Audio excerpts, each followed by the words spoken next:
Hello दोस्तों, today we learn hybridisation. आज हम लोग सीखेंगे कि हाइब्रिडेशन कैसे निकाला जाता है। हम प्रैक्टिकल के साथ हम लोग एक्सपेरिमेंट करते हुए आप लोग को हम समझाने का प्रयास करते हैं। सबसे पहले हम हाइब्रिडेशन क्या होता है उसके बारे में बताते हैं। तो हम लोग डिफरेंट एटॉमिक और वाइटल को कंबाइन करते हैं, फिर नया हाइब्रिड और वाइटल बनाते हैं, उसको हाइब्रिडेशन कहते हैं। मतलब क्या बोले हम, मतलब दो ऑर्बिटल को हम डिफरेंट ऑर्बिटल को मिक्स करके हम नया हाइब्रिड ऑर्बिटल बनाते हैं, उसको हाइब्रिडेशन बोलते हैं। जैसे हुआ एस और पी, दोनों को कंबाइन किए तो फिर नया हाइब्रिड ऑर्बिटल बना। फिर बीच में कार्बन हो गया, दोनों एक दूसरे का एस के पास प्लस रहेगा और पी के पास नेगेटिव रहेगा। तो हम एक्सपेरिमेंट के साथ पढ़ते हैं। सबसे पहले देखिए, मान लीजिए कि ये एस ऑर्बिटल है और ये पी है। दोनों को हम कंबाइन करते हैं। कंबाइन किए तो ये बन गया लीनियर। हम ये एक दूसरे का अपोजिट बन गया, मतलब इसका शेप हो जाएगा, लीनियर हो जाएगा। ये 180 डिग्री पर एंगल बनेगा, एक दूसरे का अपोजिट बनेगा, ये लीनियर बन गया। देखिए ये एक दूसरे का अपोजिट है, ये एस और पी, नया हाइब्रिड ऑर्बिटल बन गया। उसके बाद हम लोग पढ़ते हैं हाइब्रिडेशन दो प्रकार का होता है। सबसे पहले होता है कि इसमें मॉलिक्यूलर ज्योमेट्री निकालने के लिए सीखते हैं और बॉन्डिंग ऑफ ऑर्बिटल निकालने के लिए सीखते हैं।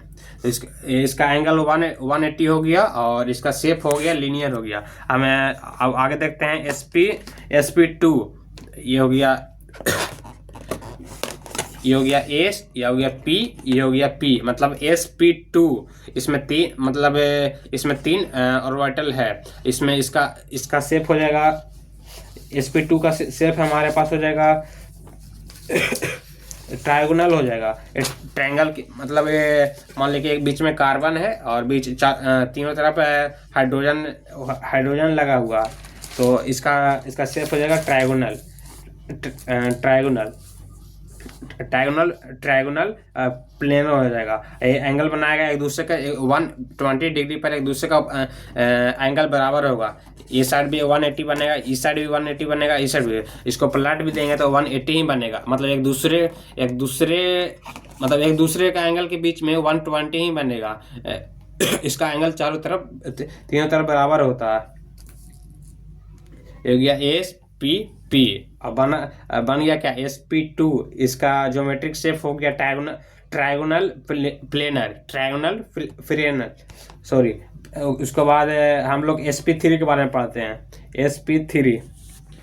sp3 ये हो गया एस ऑर्बिटल, px p बाय। अब और एक और ऑर्बिटल लेते हैं हम लोग।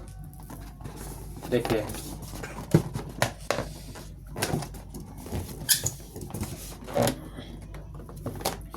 ये लिए हैं, ये इसका शेप हो गया टेट्राहेड्रल।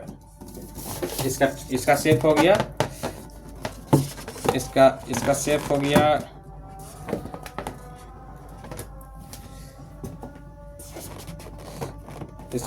गया टेट्राहेड्रल। ये sp3 है, ये हो गया एस ऑर्बिटल, ये px p by P Z. ये कंबाइन करके sp3 बनाएगा। इसका ज्योमेट्रिकल शेप हो जाएगा टेट्राहेड्रल शेप। एक दूसरे के 90 डिग्री पर रहेगा, ये 90 डिग्री पे बनेगा, एक दूसरे के 90 डिग्री पे बनेगा। इसका शेप हो जाएगा स्क्वायर प्लेनर हो जाएगा, टेट्राहेड्रल हो जाएगा। ये एंगल बनाएगा 109 डिग्री 28 मिनट का ये बनाएगा। ये एक अंदर की जाएगा, एक बाहर की जाएगा। इसका टोटल एंगल हो जाता है, टोटल एंगल 10 हो जाएगा। इसका शेप हो जाएगा इसका शेप हो जाएगा टेट्राहेड्रल। अब हम लोग लेते हैं कि ये 4 हो गया। अब sp3d के बारे में बताते हैं। इसका शेप ये लेते हैं, ये लिए। इसका शेप हो जाएगा ट्रायगोनल पिरामिड हो जाएगा। ये कुछ एंगल 120 पे बनाएगा, कुछ एंगल 90 पे बनाएगा और कुछ एंगल बनाएगा 180 पर। इसका शेप हो जाएगा ट्रायगोनल बाई पिरामिड। और भी sp3d2 होता है, उसका शेप हो जाता है ऑक्टाहेड्रल। 120 डिग्री 120 डिग्री 90 सेकेंड उसका भी होता है। धन्यवाद।